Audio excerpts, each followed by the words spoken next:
día a todos. En el día de hoy vamos a abordar el tema vinculado con la OIT. La Organización Internacional del Trabajo nace en el año 1919 como parte del Tratado de Versalles, que terminó con la Primera Guerra Mundial, como una organización de estados, que crea vínculos entre los estados y que tiene como objetivo crear un sistema de normas que garanticen pisos mínimos, que cada estado se comprometa a establecer internamente, de modo que los países no compitan entre sí apoyados en las malas condiciones de trabajo.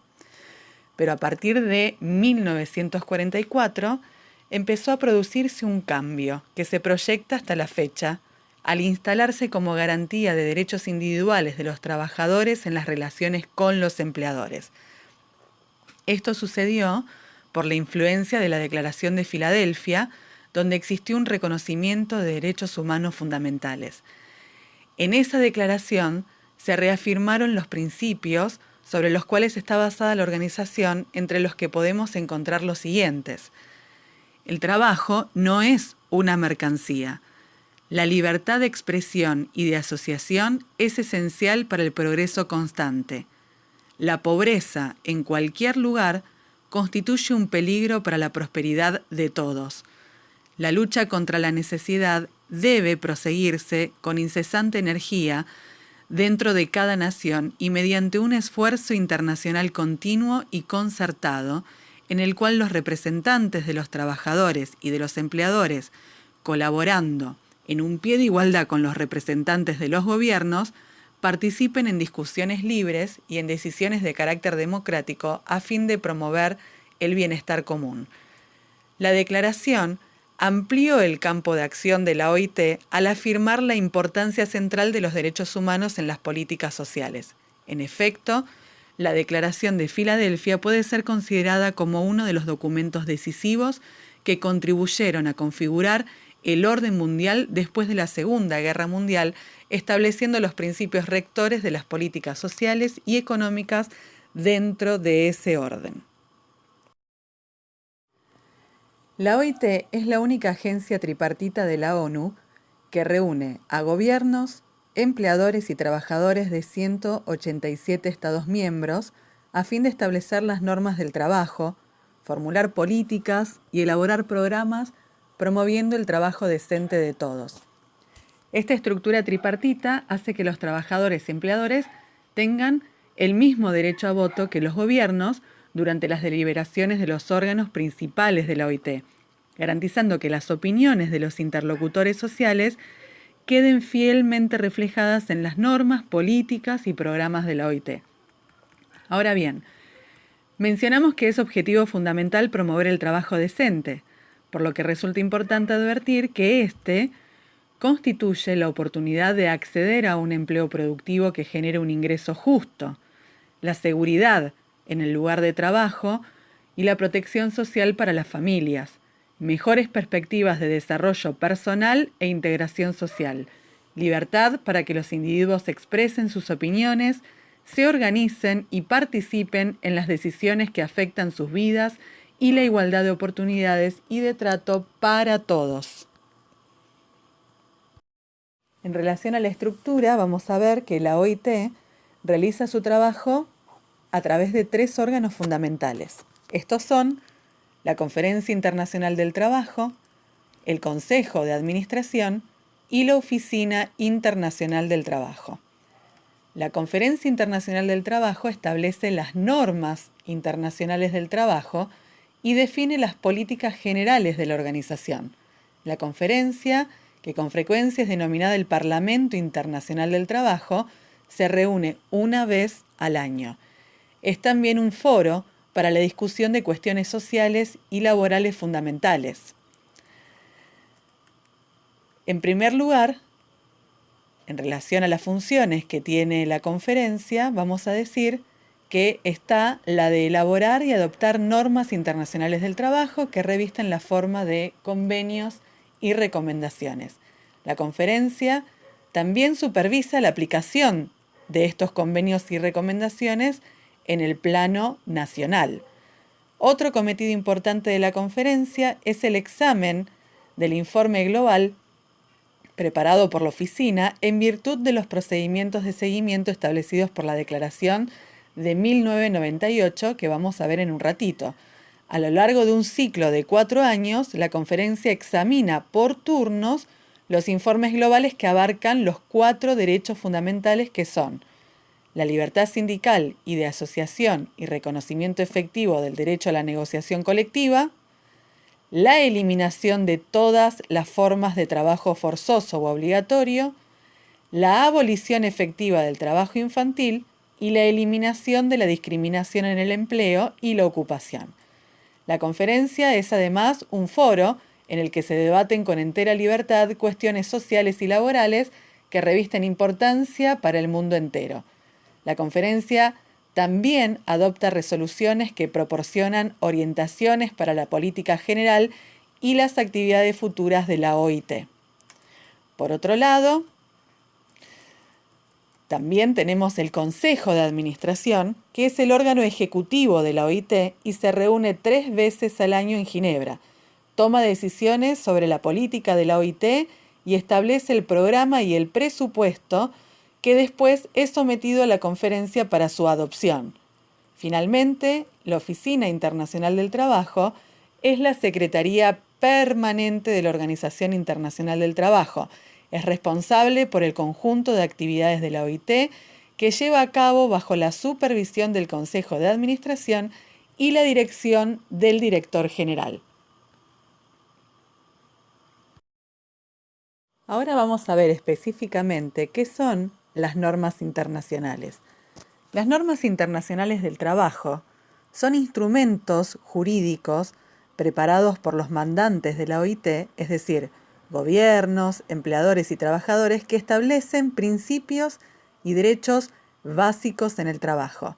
Constituyen pisos mínimos de protección que pueden ser ampliados por cada país según se prevé en el artículo 19, párrafo 8 de la Constitución de la OIT.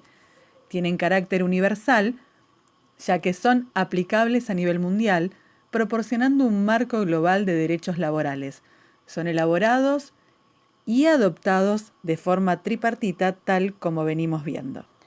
Resulta relevante destacar que en el año 1998 se celebró la Declaración de Derechos y Principios Fundamentales que obliga a todos los Estados miembros a promover el cumplimiento de una serie de derechos, hayan o no ratificado los convenios respectivos. Los derechos fundamentales son la libertad sindical y de negociación colectiva. Al respecto, existe el convenio 87 y 98, la eliminación del trabajo forzoso, convenio 29 y 105, la abolición del trabajo infantil, convenios 138 y 182, y finalmente la eliminación de la discriminación en materia de empleo y ocupación, convenios 100 y 111. Por su parte, la Declaración del 2008 sobre la justicia social para una globalización equitativa identifica 3 áreas para lograr una buena gobernanza: consultas tripartitas, convenio 144, inspección del trabajo, convenio 81 y 129, y políticas de empleo, convenio 122. Vamos a ver también que dentro de las normas internacionales del trabajo nos encontramos con convenios internacionales del trabajo, que son tratados internacionales susceptibles de ratificación, siendo sus disposiciones jurídicamente vinculantes. Al respecto, vamos a señalar que Argentina, luego de la reforma constitucional del año 1994, adhirió a la teoría monista, por lo cual los convenios, una vez ratificados, son aplicables en el derecho interno. Nuestro ordenamiento jurídico considera algunos tratados internacionales, los que están vinculados a derechos humanos inalienables, con rango constitucional, y los otros, entre los que están los convenios de la OIT, como superior a las leyes. Asimismo, dentro de las normas internacionales del trabajo vamos a encontrar recomendaciones. que establecen directrices de carácter general o técnico aplicables a nivel nacional. Son fuentes de inspiración para legislación y jurisprudencia. No son susceptibles de ratificación y no poseen carácter vinculante. Finalmente, los protocolos internacionales de trabajo revisan parcialmente un convenio previamente adoptado y sus disposiciones son jurídicamente vinculantes. En relación a los mecanismos de control, vamos a decir que la OIT examina regularmente la aplicación de las normas en los Estados miembros y señala áreas en las que se podría mejorar su aplicación. Si existe algún inconveniente en la implementación de las normas, la OIT presta colaboración a los países a través del diálogo social y la asistencia técnica. Es decir, que el espíritu del control no es en sí la represión, sino la colaboración. Existe un mecanismo de control regular que es el examen de las memorias que presentan periódicamente los Estados miembros sobre las medidas que han adoptado para poner en ejecución los convenios o protocolos que han ratificado en virtud del artículo 22 de la Constitución de la OIT. También vamos a encontrar mecanismos de control especiales. Son procesos especiales del sistema de control de la OIT que incluye el procedimiento de reclamaciones, el procedimiento de quejas y el procedimiento de queja en materia de libertad sindical. El procedimiento de reclamación está previsto en el artículo 24 de la Constitución de la OIT, mediante el cual una organización de empleadores o de trabajadores puede alegar ante la OIT la falta de aplicación por parte de un Estado miembro de las obligaciones derivadas de un convenio ratificado por éste. Por otro lado, el procedimiento de queja está previsto en el artículo 26 de la Constitución de la OIT y mediante este se alega ante la OIT que un Estado miembro no haya adoptado medidas para el cumplimiento satisfactorio de un convenio ratificado. Se trata del mecanismo de control más grave y solemne. Finalmente, el Comité de Libertad Sindical examina las quejas de las organizaciones de empleadores y trabajadores acerca de violaciones de la libertad sindical y de asociación, sin tomar en cuenta si el Estado miembro en cuestión ha ratificado esos convenios. Para cerrar este tema, vamos a mencionar que hace más de una década que los tribunales nacionales comenzaron a abocarse al estudio de las controversias desde un enfoque internacional, entendido como fuente jurídica para la toma de decisiones, máxime cuando no quedan dudas de que nuestro sistema normativo se enrola en la postura monista.